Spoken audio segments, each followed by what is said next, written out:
For many artists, writing music can be a great way to unload some of the baggage of the past. Putting the pain of one's childhood into words can be a way to move on or to cope with the stress. In essence, songwriting can be therapy.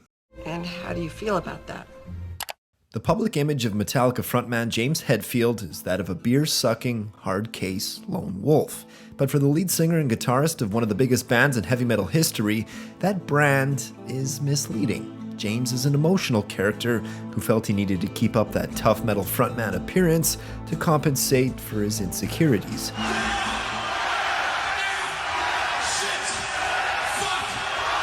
As James matured, he started to realize he needed to confront those insecurities head on, and so he underwent an experiment. James would leave his old lyric writing style in the past and would try something he'd never done before, writing personal. And for James, that meant undergoing his own therapy, confronting a religious childhood that alienated him from society. James Hetfield was raised by his parents in the religion of Christian Science, with the belief that God would heal the body and shield them from being sick or injured. Thus, all medical treatment and study of human biology was shunned. It was very alienating for me as a child, being raised this religion, and how I couldn't attend certain health classes at school. You know, they'd get their health books out, and I wasn't supposed to learn about the body because, you know, this is just a shell for your soul and all of this.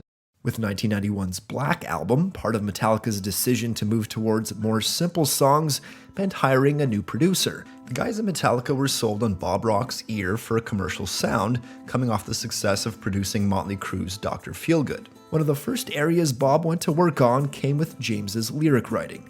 James had always written about topics outside himself. He never did the singer-songwriter cliche of looking within. Bob not only pushed James to write more personal, but also more simple and more poetic. The exercise of being vulnerable opened up a lot of those childhood wounds for James, and he would channel that renewed anger on the God That Failed. The God That Failed was written about James's mother and her refusal of cancer treatment because of her Christian Science beliefs.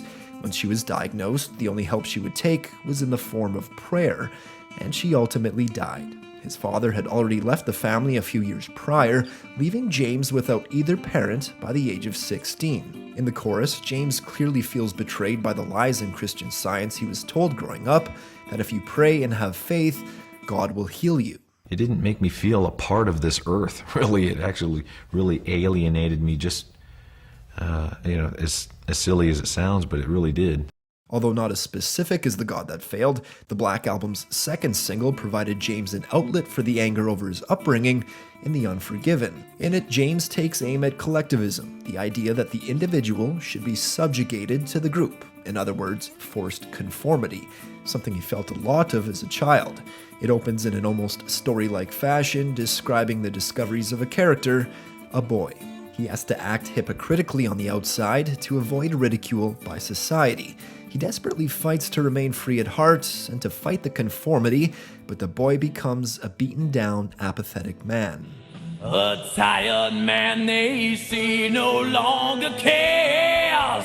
It's clear James has looked back on his childhood and saw the dark path his life could have gone. When a philosophy of living life is hammered into you over and over as a child, and you slowly find more flaws in it, it's got to feel like your whole world is crashing down. It's a lot of misspent anger that has come out sideways for a lot of people.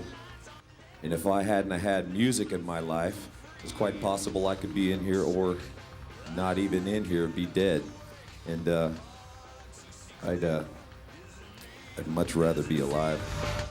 The chorus and outro of The Unforgiven is a depressing snapshot of how James viewed his own childhood, feeling deprived of all his own thoughts and forced to follow the rules of this religion. The child's vow to maintain his own will in spite of the controlling environment has failed. That's me telling the world about me when I can't do it on my own. So music was the voice I didn't have. I was pretty much afraid of everything, afraid of the world, afraid of speaking, really, really shy kid. Music was a way to speak, as simple as that. With the Black Album, James's armor came off, and he realized that writing about your own vulnerabilities was therapy. The portrayal of the fearless frontman with no time for insecurities just became exhausting. Bob Rock pushed him to use that feeling of alienation as fuel to channel it into his art, rather than maintaining his old approach of watching the news and writing a fucking tune about it, as he'd later say. Plus, the simplicity in the music on the Black Album, more groove and slower tempos, allowed James to flex his songwriting muscle more. It's why Metallica became as huge as they did, and what set them apart from the rest of their metal contemporaries, who knew heavy and vulnerable could work.